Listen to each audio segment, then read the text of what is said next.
What would bring someone to want to be an inspector? I remember speaking to one inspector and he had a laugh. He said, "Oh, you want to be an inspector? You take a pay cut and you work twice as much." We bridge that gap between what the electrician's done and what the network's delivering to help them energise the installation. What's the craziest defect you've seen? Some people have a lot of passion when they're doing their electrical work. They're really excited, they're locked in on the job, done a new switchboard, new mains. So where's the meter panel? And they go from smiles to I have a wide one. Were you encouraged to pick out defects? Were you ever paid? No, you were never getting paid more money to find a defect, because a lot of the time people are at home thinking, oh, I want to put that light in, I want to do that fan, I want to do this. And you put it out and within, I think a couple of days, it's like, oh, I got all these phone calls. Yeah. Everyone was like, do you know Matty? In the early days, it was Matty with a dog. Oh, Matty with a dog? I used to bring Daisy the French Bulldog to work. What do you think might be the best way for them to try and get some work straight away? What's the old saying? It's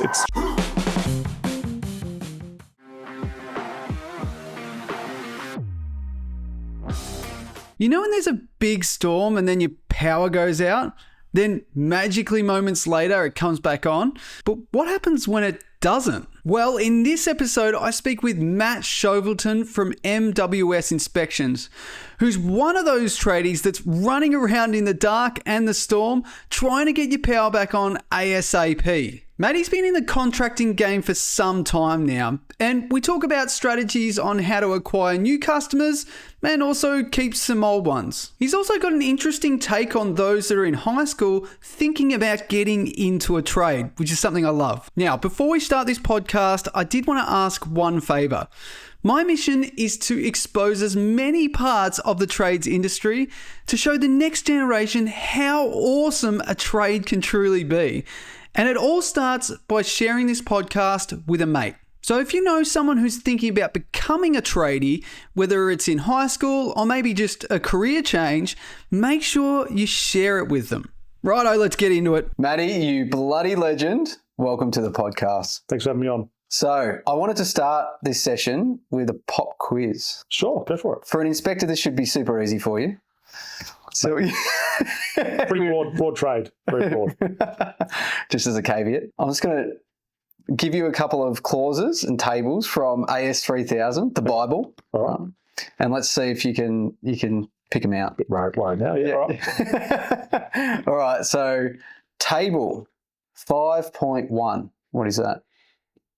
Is that earthing conductors? It is. Well done. Yes, I knew you could do it. I remember something from trade school. You were shitting yourself. I've got another one in here. Hang on. You ready? Now, I don't expect you to know this one. You may. So clause 3.9.4.1. Probably running wiring through a wall. That's very close, actually. Protection against mechanical damage. Yeah. 50 mil rule, that kind of stuff.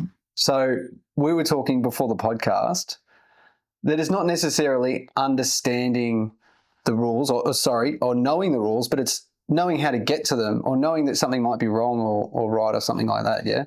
Yeah, the book is, you don't want a book that tells you specifically how to do something in every instance. You don't want a book that says you shall only have 10 power points on a circuit in a house, right?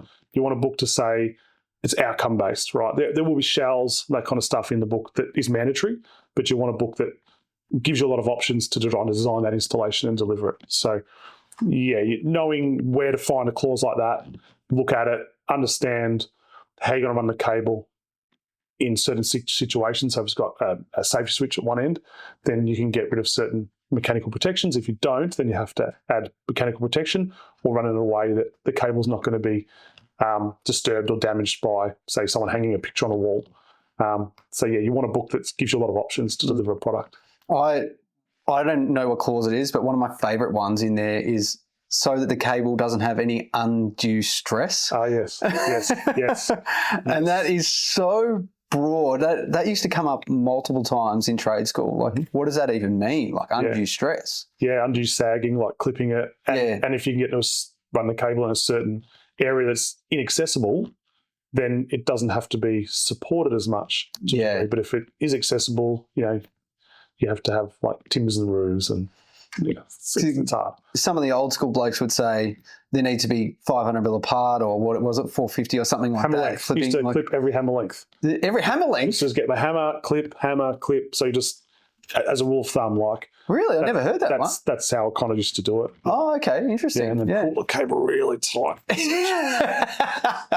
Undue stress. I've seen people running cables on top of top plates to try and not clip.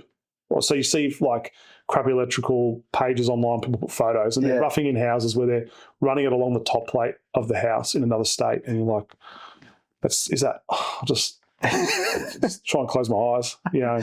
So obviously we're in the state of Victoria, and you are an electrical inspector. Correct. I wonder if some of the people listening to this podcast actually understand the structure that we have here in Victoria. Can you explain what it is? Like, why would a Sparky need to get an inspector in? When does it need to happen? Why? Why do you exist? Yeah. The legislation in Victoria calls for an inspector to look at certain types of work in the industry. So a switchboard that's connected to a meter, not a switchboard that's in the house, a subboard that's, so you got your main switchboard at the property where the meter panel is, typically with the main switch. That's as far as we kind of go. We don't go to additional switchboards in the factory or the property to look at. And the government mandates that, they want us to test these things before they're energised. So anything, and that is like earthing conductors, earthing bonding conductors and all that stuff. That includes like generators, because they can be connected up to the mains as well. Yep. So prescribed certificates have a list on the back. It's like a switchboard or a sub board. So if it's a unit development where we bulk all the meters into one position, each tenancy off that meter has to be inspected. Mm-hmm. There's medical centres, so body protect, patient areas, hospitals. When the earthing systems are much better, we run 10 milliamp safety switches, and you're effectively working on the human body. That is more risky, so there's an inspector that comes in over the top of that, and that's an endorsement on your licence. So you've got to earn that. You can't just get that out of the box. When you become an inspector, you have to get that endorsement. There's other things like high voltage transmission. So when we're transmitting high voltages in the street, that's not an inspector or an electrician, that's distribution. But you might have a place like a steel mill or a high consuming customer at the airport, for example. They run all their power within the property in high voltage. So not 240, 415. They distribute it themselves, high voltage, and then they come down to their normal voltage to use it. So that's an inspector comes over the top of that and endorses what the electricians have done. And what are you qualified to do as a list of all the... So the G-class license, the bare license is things like switchboards. Yeah. It was generators and solars until recently, but they created a renewable energy class and they rolled in generators, all generations. So they rolled in the combustible generators into that class, just makes it easier. So that's your batteries, your solar, anything that's going to produce electricity. Not from the grid, essentially. Yeah, not from the grid, yeah. So that's a class. I have that. Most inspectors were given that because we already do it. You had to show some knowledge in it and gave it on to us because you couldn't just take it away. You couldn't have exactly 250 inspectors working in Victoria and suddenly they haven't got the license. Yeah. Some guys don't want to, they just that's too hard. I'm not going to do that anymore. So the people wanting to get it, got it. And moving forward, that's something we do. I have the medical endorsement, so that allows me to work in patient areas. And I'm currently working on hazardous areas, but that's once again another journey. That's it's an ongoing. You just got to get exposure to it, right? You got to learn it. And it's a hard one. So so there's a lot you need to know as an inspector. So obviously there's the prescribed certificate, which is what you are signing off on, along with the A-grade electrician. Mm-hmm. Inside of that, there's all sorts of different standards. So obviously I read out AS 3000, and then also you've got the electrical regulations. And do you ever look into is the Act also something that you will ever reference as well? They kind of do reference each other. So you might look in one and it says, oh, hey, you got to do this, but it refers you to the other standard. So I think it's about they can update one and not affect the other. It's a hierarchy of documents. Yeah, a hierarchy. So it's the Act, the regulations, and falls down to standards. So And those don't change as often, right? So AS3000's on its third amendment. Yeah. You probably won't see a fourth amendment because it's, from what I hear, it's a 10-year document, so they have to redo it every 10 years. So it's almost due for renewal. So I think you're just going to see somewhat a rewrite to a degree, not a fourth amendment. Yeah, okay. They're trying to work on that at the moment, but that's not me. I don't do that stuff. No, you just enforce the rules. Try to. Yeah, that's right. It's an interesting trade, I feel, because being a A-grade Sparky, you don't get the feeling that you guys are the police. You're actually there to help us get our installation done and people with power. Yeah, exactly. So it's not ESV might be the ones that are the police, if anything, although they have been pretty helpful. And ESV is a hard one. I mean, people will always sort of like shit on others. Yeah.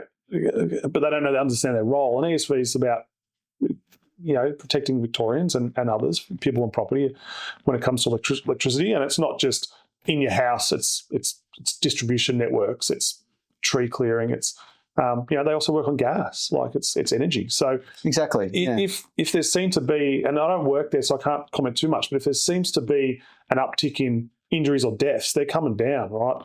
And we look to them for guidance and know where they are with things, and we try and pass it on to our contractors and keep everyone compliant and safe. So tell me, what would bring someone to want to be an inspector? Where have you come from? Why did you want to be one? I remember speaking to one inspector and he had a laugh and he said, "Oh, you want to be an inspector? You take a pay cut and you work twice as much." And that's kind of proved true. Like, oh, really? Yeah, I was on the computer last night to 10 o'clock at night. Like, it's just... Oh, wow. Yeah, okay. you like a 50-minute phone call and it's... but to become one, I think when I decided to become an inspector, I was running my own business. And I probably didn't really know what I was in for. And if I probably wrote down what I thought it was going to be then and what it is now, it's two different things. But it's... at the time, I was in my 30s. I looked to become one because I figured the age of the inspectors, they're only getting older. These guys at SEC era, they've just been doing it for so long, and I want to get some of that knowledge before they move on. And 10 years later, that's sort of where I'm at. I managed to get in early. So I was 32 at the time and 44 now, maybe. Yeah, 44 now. So I've had quite a few years and to learn. And I just wanted to change. I'm probably one of those people that always likes to try and upskill, learn something new. I just decided to become one, and here we are. Yeah. So in Victoria, inspectors can either run under a business or, well, they all run under a business, but you're sort of an independent inspector. So you need to get your own work, right? Correct. So so we're running some paid ads at the moment with you, but what other things have you done in the past with marketing to try and... As an inspector? As an inspector, yeah. So I guess early days, straight off the bat, I got flyers printed out, put them in wholesalers, right? Oh, that's a great idea. Yeah, that's a great... And this is before like Voltex, online sales, that kind of stuff. So the electrician went, and people would just pick up a flyer, and it was about... It's about like brand recognition, right? People, oh, hang on, there's this guy, an inspector. I remember this guy's name. I got his flyer here, or I down the wholesaler, ring him up. So that was one of the ways I did it. Yeah. Not cold calling. It was to call an electrician and say, "Hey, I'm your inspector, want to use me." They're not really down for that. I can attest from experience. It's pretty rough. It's kind of a bit weird in that sense, the cold calling stuff. Back then, I was probably lucky. Straight at the bat, when I became an inspector, I ran my own business and I managed to shut it down at that time and get a job full time with one of the bigger inspection companies. Oh. So I was lucky in a sense that they took me on. And I got to do like Energy Safe Victoria audits. I got to work on most networks and got a feel for the industry and did some prescribed work. You did audits for ESV as well. Yeah, one stage, one of the roles. So, but it was different. It was a different structure back then. It was, hey Matt, here's 100 for this suburb. Off you go. Come back when they're done. So you would just be cold calling. Like you roll up to someone's house, knock on their door. If they answer, they answer. If they don't, they don't. Were you encouraged to pick out defects? Were you ever paid more money? No. You were never getting paid more money to find a defect. Right? Yep. It was. That's the audit. Just do it to your best of your ability, like with access, that kind of stuff. There was never a push to say, "Hey, we want X amount of defects to justify your existence." Yeah. It was never said to us. But, I think if you do 100 audits and you find no defects and you continually find no defects, they're probably going to look at your audit pack and say, what's going on here? But it was some access was good. Like you get to go, knock on a steel mill where they're making steel and they're like, you want the tour? Oh, hell yeah. And then you go through and they're doing stuff for you. They're doing certificates on machinery and motors and control gear. They're doing the right thing. And it's kind of, you're getting that experience. They're giving you that experience as a new inspector so getting out there and looking at, but the network stuff is where you learn, right? So the network, getting exposed to multiple jobs signed off by others, delivered by others, seeing at the start how these people do their job. And that's where you learn. So after I worked at that company, I left, became my own business. Just happens how it was. And I was really lucky that I fell into a network role servicing AusNet for, I think it was 5 to 6 years in the end.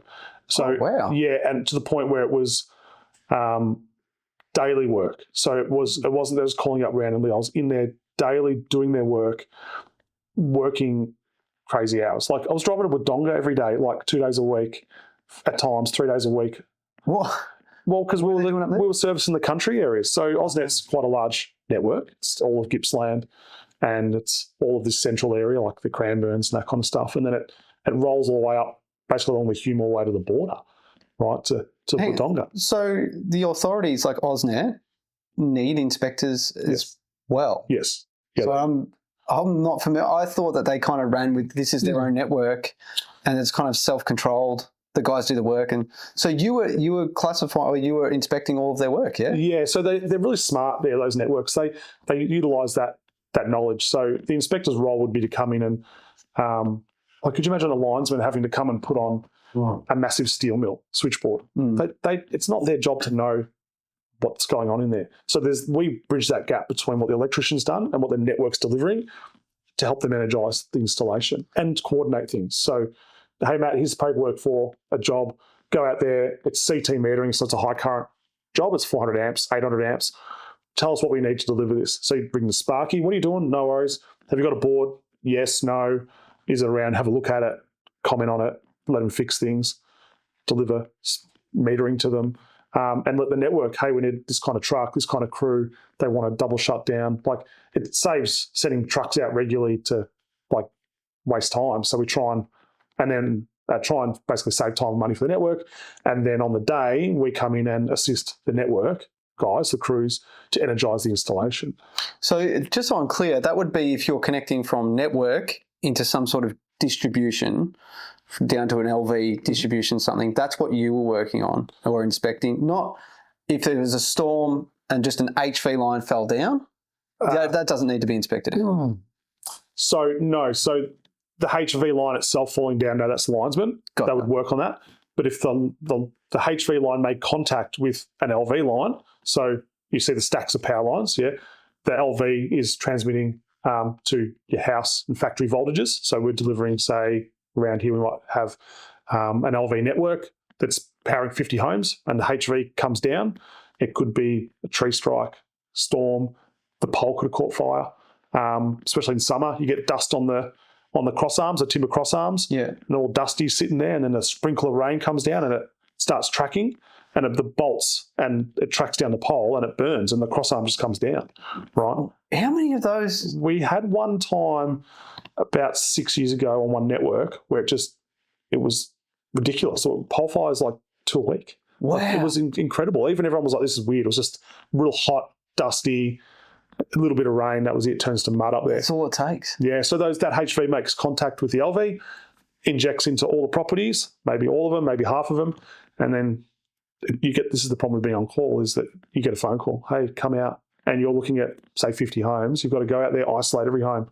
Every fuse, pull every fuse, make damage assessments, meters are blown to pieces, installations are damaged, and then once the network is repaired, they'll energise that network. So the HV will go on, they'll probably put like 5,000-6,000 customers on, and that 50 are left off until the inspectors are come in and go to physically every home, and then with the linesmen who change the metering, reservice if they have to, energise the installation and go through it with the homeowner and make damage assessments, like make lists of, make sure they're safe. It's about making sure they're safe. First, get the installation on supply, and then list any damages, and then just explain to them, look, the network may or may not pay for this. It's not our job. We're here to get you on safe. Yeah. And move to the next house. And I didn't realise that. brutal, mate. It's 40 degrees out there, you're out. If it's pouring rain, the wind's coming sideways, it's one of the roles. Wow, it's interesting. Like you said, you get a lot of experience through that way as well.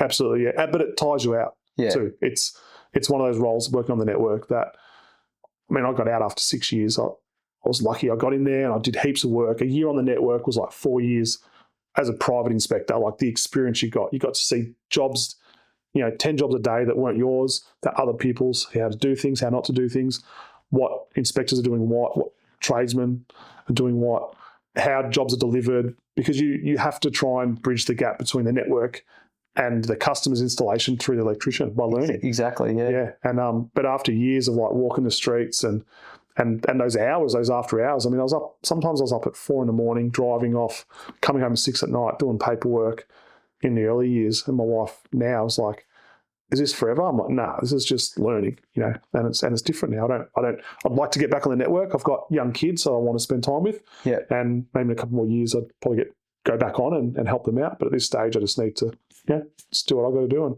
so from going on and working on the network, you really didn't need to do any marketing at all, did you, by the sound of it? And through that process, you would have made so many relationships and connections. I feel like that's how I got to know you. Yeah. And it wasn't even MWS Inspections. It was like, do you know Maddie? Yeah. And everyone's like, do you know Maddie? In the early days, it was Maddie with the dog. Oh, Maddie with the dog. I used to bring Daisy, the French Bulldog, to work. Oh, really? She would sit in the car with me because we just drive. She was cruise. She got to go to farms and run around, and it wasn't Matt's here, it's the dog's here. People wanted to hang out with the dog. I love it. I've got photos of this dog in like infrastructure projects that like shouldn't be in, but they are because there's no one else around. It's just me and the electrician. And it was just, Matt and the dog. Yeah. It was hilarious. But it's you have to have the attitude of, I'm not here to be a barrier. I'm here to try and guide you and get this job on. And it's not we're doing anything dodgy. It's just that the end result is the power's going on anyway. We need to get it on. We want to be compliant. We want to meet the minimum standard, but be way above it in most instances.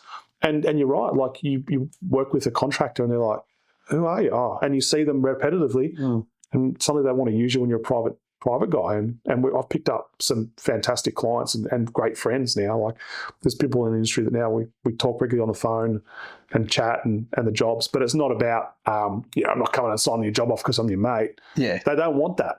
They don't want some inspector coming in and just, should be right, mate, and signing it off. They're disgusted if you were to just take their money, sign the certificate and leave. That's not the service they're paying for. So, and there have been people in the industry talking about, they should be shopping around using a few different inspectors and that kind of stuff. And I encourage people to use a few different inspectors. It makes me look better in most instances, and it gives me a break, right? I've got some contractors that say, "Oh, we use you and we use 2 other people." Perfect, because when I go on holidays, they lean on those guys. When they go on holidays, they lean on me, and it's fantastic. Like, you're on holidays and the sparky's still ringing now and they've got nowhere else to go. Yeah. We have contractors that I work with and network with, and we constantly push work to each other. I don't want to go to Essendon today. I can't get there, but we've got a guy that's there. He'll do the job for me, and he's got a job in Cranbourne. I'll do that for him. So we network internally with other contractors, but I don't have any employees. You rely very heavily on your network of people and your relationships. I know as an A grade, I used to have a couple of inspectors I would call a lot. And I often wondered, where's the line between how much advice this guy is giving me and whether, where does he stop me? How often does that happen to you? And where do you think the line is? I generally start the conversation with David's hotline. I want somebody to ring me, and when they go, "Oh, sorry, I'm ringing you. I've rung you too many times." Like, no. I want to have these conversations now, not at the job when the network's staring down our necks, going, "What have you done?" And you'll find guys come across, start using me. Maybe they just never used an inspector before, haven't done that kind of work, and they've got heaps of questions. I encourage them to ask questions. I want to have those conversations, and their questions will peter off because they get confidence. They understand what I'm about, what they're about, and we try and deliver a great product. And that's where it's at. I mean, look, you're going to get someone that just doesn't get it. And my wife's probably heard me yell at a couple of guys, like, and she's like, "What are you doing?" I'm like, "They don't get it." And that yelling, like, they're like, the tweaks in their head, and they're like, "Oh, I get it now." Like, you just have to shake people sometimes. But ask questions. I want people to ask questions and challenge me on things too. Like, I'm not always right. Not always right at all. I've got guys that are like, "Well, you've pulled me up on this. I'm not too sure. Let's look at the standard." "Oh, yeah, you're right." Like, that does comply. No, you're right. I just have in my head that it's the minimum standards here. I think it should be here, but no, you're compliant. Let's move on there. So, what I had Pat Southwell on previous podcasts, and he said he was so surprised at the lack of education around testing for A-grade Sparkies. Yeah. Do you see that reflected in the work you're doing as well? Well, I mean, electrician would test his installation before doing his prescribed certificate every time of the day, wouldn't he? He'd be doing it. Of course. But it was probably in the CPD training now. In Victoria, and other states do it when you renew your license, your A grade, you've got to do some training, 8 hours of training. And it was very apparent in there. You had guys that would just be working on cranes, and they're changing batteries and maybe do a PowerPoint. But they had to have the A grade ticket. They were honest. They were like, "Well, we just don't call this testing anymore." Like, they needed that push to the testing, you know. Yeah. And there were guys in there that were good at it, and there's guys like me in there that are like still sweating it out when they bring the test board out. You're like, "Oh no, we're going to do on this test board." Like, it's about trying to be comfortable with it. Yeah. And it's very apparent in those kind of settings and people need to be honest in those settings. There wasn't a bar that you needed to meet with that testing. Turn up and you passed. Yeah, exactly. I was surprised at the amount of people that did not understand a lot of the rules and testing procedures and stuff. And that was in my very small class. Yeah. So I can imagine what you would see all the time. Yeah, we do. Oh, look, you get people ringing in and say, "Oh, Matty, this mains box has fallen off, and how are we going to solve it?" So here's how we're going to solve it. "How old's the building?" "Oh, it's pretty old. It's got cotton mains." So for those that don't know, it's a metal tube steel pipe with a copper conductor. I think it's an aluminium conductor or something in there, and it's wrapped in typically cotton. And they're a death trap, but you can still put it in service if it meets the requirements. And it's like, you need to test that, because if it's down, if it's damaged, you need to don't just put your mains box up and say it's good. You know, do your testing. And I said, "But you got to watch it. You've got to disconnect the meter tails. Like, got to make sure it's clear." "Oh, okay. Can you come do that for me?" "No, mate, I haven't got time." "Oh, no. Can you come out?" Because no, look, just go there. Ring me when you're there. We'll go through it. Well, it's the classic. "Oh, the funny thing is I lost my Mega. Or the batteries aren't working, or it's damaged." It's like, yeah, mate. Like, The batteries every time. Yeah, we've heard that. You know? Okay, just test. It's a Mega, like installation resistance tester. It's like a screwdriver. It's like pliers. Like, you have to have one, even if you don't understand the values that you're looking for. You understand the tester is it's a dead short. It's not a short, right? So you put it on 2 cables, and now the probes are extending through those cables. If you see a reading that indicates a dead short, a deflection, that's telling you that somewhere in those 2 pieces of wire, they're joining. Yeah. That's all you got to understand. Like, just their basics. And I don't know, people, they're not confident. Maybe they are overconfident. No, maybe it's because I have to say the A-grade test is actually quite stringent. Like, it's quite difficult to pass. So you need to, we were talking about memorizing things, though. There are courses to do your A grade where essentially you are memorizing a lot of this stuff. Yep. But yeah, it does surprise me. Yeah. What's the craziest defect you've seen? I think the funnest defect, because some people have a lot of passion when they're doing the electrical work. They're really excited. They're locked in on the job. They're delivering something for their client, and we like that. And you turn up, and it's, "Matty's here. I'll truck appointment. No worries. What are we doing?" "Oh, yeah. So we've disconnected the power because the network's come. We've done a new switchboard, new mains. Sweet. Oh, let's start testing this. Cool. So where's the meter panel?" They're like, and they go from smiles to, oh, shit. I haven't wired one. They've gone from... They're so excited. They've gone this great mains box all the way through the switchboard. Oh, shit. No way. You're like, okay. Free power? And there's a scramble, right? They are scrambling. The cables out. That can't be it very often. Like, No. It's I think it's happened maybe twice. it's happened twice, more than once. It's just funny because they're so locked in on their job. They're first of all, a truck appointment in Victoria, when we do a truck appointment, we're getting the network to come and disconnect. They bring a truck typically. It's a time constraint. They're stressed. They're trying to satisfy everybody. And they're locked in on the job, and they sort of haven't locked in that they need a meter panel. Like it's funny. That is brutal. Yeah, and that's a good kind of fun one to a degree because they fixed it. They had all the parts. They just forgot to put them in, so they've pulled their cable out, put it in, and the truck wasn't there. So, and they hadn't handed a certificate over yet. So because they'll about to write it up once they've done their testing. So, it's kind of a good one. Yeah. I actually had one. This was no fault of my own, but I'm wondering if you could tell me if there was a way that we could fix it right. I had an installation where we had to shut down and redo the CT bars. So we shut down the mains and the pillar's way up the hill. I reckon it was maybe a 250 metre run, something like that. We shut it down from the pole up on the street and we did our work. I didn't do any testing, which I probably should have done prior. But when the inspector came, he's like, your mains are down. And for those listening means that was down to earth, and they cannot be down to earth. In that instance, is there something that you can do? Because we actually couldn't turn them on. Providing when you've got CT metering, there's metering involved. So you isolate the metering, it's still down, and you have to disconnect both ends. Let's say we disconnect to both ends and it's still down to earth.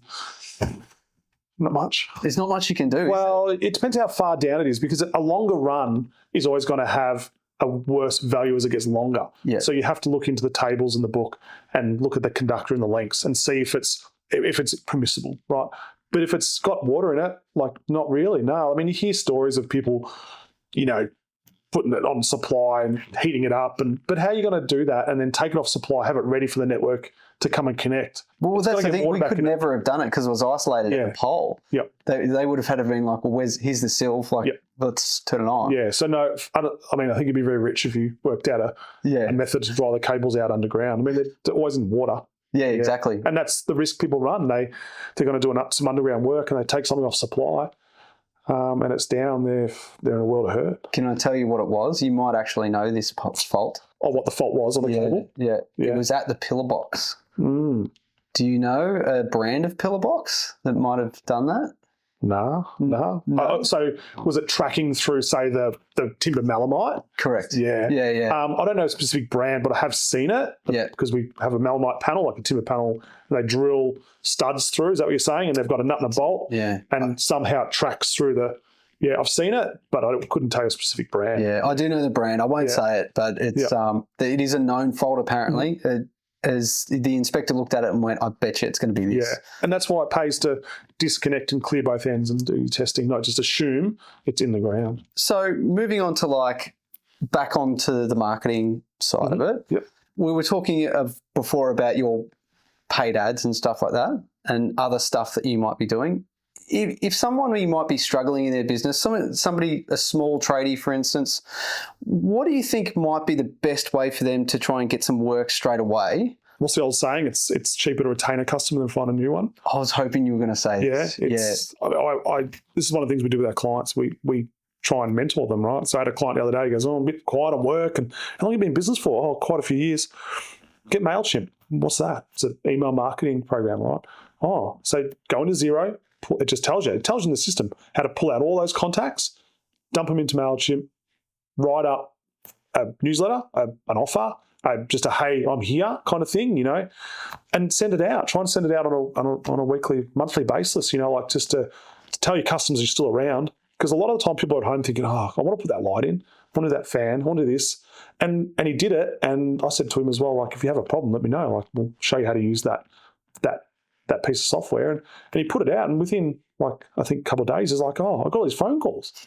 People were like, I've been in a ringer, and I think that's what it's about. It's about, not just delivering one job for somebody, using tools like MailChimp and that just to let people know you're still around, because it's about brand, right? It's you might get that email and say, I don't need him at the moment, but then their friend is a Sparky. Oh, call David. Yeah. Call this person. That's what it's about. Yeah. So I think a lot about business is trust, and you've already gained trust. It's so hard to and it's very costly to acquire new people because they may not know who you are. Yeah. But for those that you've already worked with, why not get an email letter going on? I know you've got an email letter that you're setting up as well. So we try and send a regular newsletter out, and it's about trying to give back to the contractors. Just say, hey, here's a list of all the numbers for the distribution companies. Here's a clause that people are struggling with.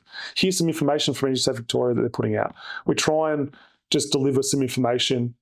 It's hard to do every month just because there are so many other things going on. Yeah, it is. But we try and do it. And I don't want to just be like, I don't want to also bombard people with crap, but if you give them value, I don't think there's any issue in that, and it's also about being present as well. Once, I need something done, Matty comes to mind, I'm going to give him a call, Yeah, you're not just paying me to be on site, right, for that 10 minutes, 20 minutes, an hour, 2 hours. It's you're paying me to be like helping you with that job through its whole process and then try and help you with future jobs, that kind of stuff. Yeah, so kind of value for money, right? Yeah, exactly. So I had the comment the other day from another Sparky that said, have you helped Matty set up this onboarding thing or this calendar thing that he's got? What other systems are you using in the back end to help you with your business? Well, I think every business, right? So we always say this to our contractors as well. New contractors, old contractors, and there's plenty of old contractors that aren't even using it. Job management, right? Yeah. You have an accountant, a bookkeeper, so you have probably Xero, MyOb or QuickBooks. QuickBooks, yeah. So you have that. I don't know how you'd run without those things, to be honest. Yeah, it's a necessity. Yeah, have them. And some people try and use that as a job management tool. So then I was like, no, get a job management tool. And there's so many out there, right? Yeah. There's some great ones, there's some not so great ones. So so we use a job management app. It's called GeoOp. A few of the inspecting companies use it. It's kind of it's good for what we do, but it's probably lacking for a contracting business. It doesn't have things like importing from your wholesalers and that kind of stuff. It's not a service mate, that kind of stuff. Looked to change at times, but we're so set in our ways. Like, what does GeoOp do? It leads me to, I don't know of it. I know you mentioned it. It leads me to believe it does like geographical tracking or something. Is it? It was just, I think it was an early entrant into the market. Okay. And they did a lot at the start, and then it's kind of teetered off. So I think there's some new owners there now, and they've been tweaking it. One of the main things is they've got a big map. I think they all have a map. They have a big map with all your jobs on it, and you can kind of visually see where they are. Yeah. But there's also lists of jobs, but they just call it geo. I don't know. It's like just it is what it is. Yeah, operations. We use that, and then we use like MailChimp to send out a mailing. But what I've been using probably in the background now is like the AI kind of stuff, right? Yeah. So I don't have time to write a blog post, you know, or go out and find a photo, like take a photo of something, right? And then using people's stock photos kind of sucks too. Go on AI now, like, so I can go to ChatGPT and once you've trained it, it's like, hey, write me a post about this, and it spits it out, and you're like, well, that's not how I talk. So you just tweak it, and it's there. Yeah. I need a photo. Oh, I'll go into I think it's Microsoft's one. They've got an AI thing. Yeah. Generate me a photo of the Melbourne skyline with a house and some snow. And bang, it sends out like this cartoonish kind of picture. Add that to your post it, it's done. Something that I was impressed about when we first spoke was how much effort you've been putting into your Google My Business page. And I love that because I think it's really clear signals to Google that you're present and as a business, particularly for people, local industry. What other things like that have you done? What else can you add to Google My Business profile that people may not be aware of? Oh, well, you obviously got the reviews, right? So, but there's posting. Yeah, there's that you would use. I can't remember the name of it. It's something like it's a button on there. You click and it's kind of like basically just you can post. Like post. I can't remember the name of it. It's got a weird name, but so you can click it. And, hey, this is what we're doing, and it's just a post. Yeah, and you're right. I don't think Google want you to open any business and just go, oh, here I am. I'll get a couple of reviews. I'll get them. I might put the menu on if I'm a business, and it's going to sit there and do nothing, and they're going to direct traffic to you. No, they want to see that you're still there, still active, you're still, we just actively try and post when we can. Time, but it's time's the biggest issue, isn't it, for all these things? It is. Yeah, it is. But it's been a good driver. We want to have a presence, right? So like you said, once you know that person, you trust them, that kind of stuff. Well, there's those people that get a recommendation to use me, but they'll still go on the webpage and probably look at us and see what we do and see those reviews, and that's enough to then get them over the line to call us, right? Yeah. Just having that presence online. It's not even just about paid ads. It's just really about having a presence. Presence online. Yeah. Exactly right. Yeah. I want to shift gears a little bit and go and talk about apprenticeships in Victoria specifically. Where do you think we're at with apprenticeships and training of new people coming through into the industry? And I suppose you've only got the perspective from the electrical side, but more broadly speaking, what do you think about where we are at As in currently? trying to get apprentices. Yeah, like I'm kind of passionate about trying to make sure that we're pushing more people into trades. So Yeah, I think the trade in a whole it's got a lot of pressures on it, because you haven't just got apprentices not going into trades because they've got other avenues. Yeah. Right. You've got tradesmen coming out of trades because they've got other avenues. They're doing marketing, they're doing digital, they're doing other things, right? So we regularly get clients saying, I can't even find an electrician now. And they're paying good money too. They just, I hired a guy, he lasted a week, he quit, he said he wants a career change. Yeah, so there's that end, right? So you've got this draw of people coming out. But the apprentice side of things, I guess 20 years ago, you just went to, when I got my apprenticeship, I went to a, like Box Hill TAFE, started doing a pre-app. They just came and picked you out and you got a job, got offered a couple of jobs. Very rarely did anyone get through that pre-app without getting a job. But these days, it sounds like the pre-app courses aren't even filling up that much. It sounds like there's not that many kids going into those as well. yeah, but I'd be interested to know how many people are coming through. But you got VCAL. VCAL's like, so when I was a contractor, we had a kid that was in year 10. So he was doing 1 day a week with us, right? So he was getting best of both worlds. So he's still in high school learning, if that's where he wants to go, or he had a trade that he could do 1 day a week and learn. And I think he lasted until year 12, and then I think he works in elevators now, like an electrician for Cone. yeah, So getting kids into the apprenticeships, it can be hard, but some kids want to do it, some kids don't. Some bosses are pricks too, right? yes, they can be. How many kids? There's kids that'll tell you, "Oh, I lasted my second year, but it was not for me," So I think there's a lot of pressures there, but You don't see it on site. You wouldn't see the young blokes. I suppose if they were there, they probably look like they were learning. yeah, most of the young guys are enthusiastic. I don't go to jobs where kids are sitting on their phones doing nothing, right? If they're on their phone, they're probably looking at the plans these days. Like, Interesting. Rob's a job and I'm with the A grade. I'm like, "Oh, is that one of your workers?" He goes, "Yeah." So that looks bad. He goes, "I know. He's sitting on a ladder on his phone." I said, "But he's looking at plans, right?" He goes, "Yeah, it just looks like he's not doing anything." I think the allure from social media of, how exciting something might be to own a marketing agency, and I can attest it's quite difficult to have one. Every job's difficult. Yeah. So I would encourage people, if they're thinking about, if they're sitting on the fence, having a trade. It's taught me so much, particularly being a sparky. It's given me so much as well. You learn all sorts of different things, and once you start getting good at it, you start really enjoying it. At least I did anyway. So look, the advice that we give to kids that would say, "Oh, what should I do?" If you're in year 10 and you really don't want to be there, and it's really just, you don't want to be there, it's not for you, and you have that, "I just want to be this." Great, like that's fantastic. Go for it. But if I was in year 10, I was like, well, I can stay with my mates and hang out for 2 years and learn a variety of things, or I could go in the workforce where I'm going to be for the rest of my life anyway. yeah, And so I did my year 12, and I recommend to people, if you can stay there, if it permits you to stay into year 12, you're going to learn some stuff and you're going to get some maturity, right? We don't see any tradesmen at 16, right, because they're kids. And if they start 16, 4 years later, they're still a kid, right? And you start at 18, 4 years later, you're probably still a kid, but you're going to get a bit more maturity. And when the maturity kicks in, that's when guys really start kicking goals when it comes to the trade. So I sort of say, if you can hang in there and learn a variety of things at high school, hang out with your friends, you don't get that time back. it's very true. You Yeah, just don't. Just don't get it back. So I go, if you don't have to go in the workforce, don't. yeah. And have a part-time job, that kind of stuff. Get some life skills.